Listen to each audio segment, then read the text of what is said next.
কোনো কথা ছোট করে বলতে চাই না। বাংলা বাঁচে কারোর দয়ায় নয়, বাংলা স্বাধীনতা আন্দোলনের জন্ম দিয়েছে, বাংলা নবজাগরণের জন্ম দিয়েছে, বাংলাদেশের জাতীয় সঙ্গীত দিয়েছে, বাংলাদেশের ন্যাশনাল সং দিয়েছে, বাংলাদেশের জয় হিন্দ স্লোগান দিয়েছে।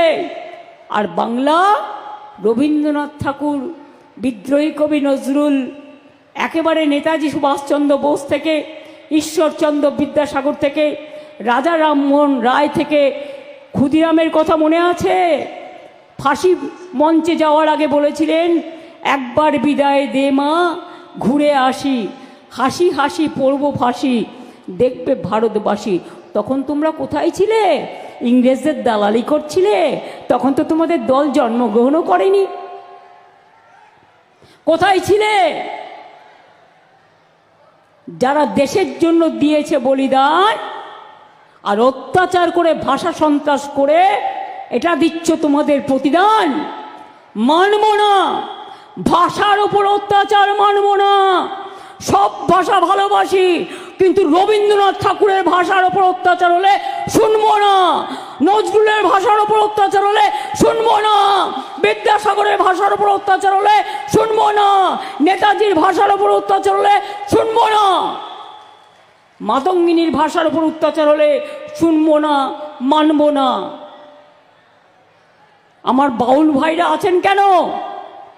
মনে রাখবেন, বাংলা বাউলদের বাংলা, হরিকীর্তনের বাংলা, চৈতন্য মহাপ্রভুর বাংলা, ধামসা মাদলের বাংলা, ছৌ নাচের বাংলা,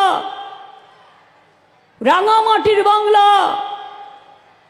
কি নেই? বাংলায় সব আছে, বাংলায় সব আছে।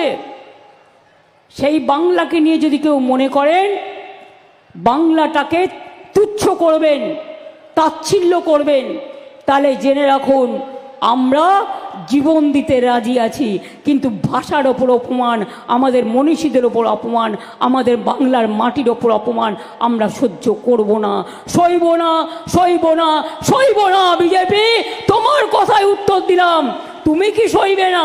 তোমাকে বাংলার মানুষ সইবে না, তোমার অত্যাচার সইব না। বেটি বাঁচাও, বেটি পড়াও, বেটি জ্বালাও। লোকে ভুলে গেছে। ইলেকশন আসলে বলে 15 লক্ষ টাকা করে ব্যাংক অ্যাকাউন্টে দেবো, ইলেকশন চলে গেলে নো পাত্তা।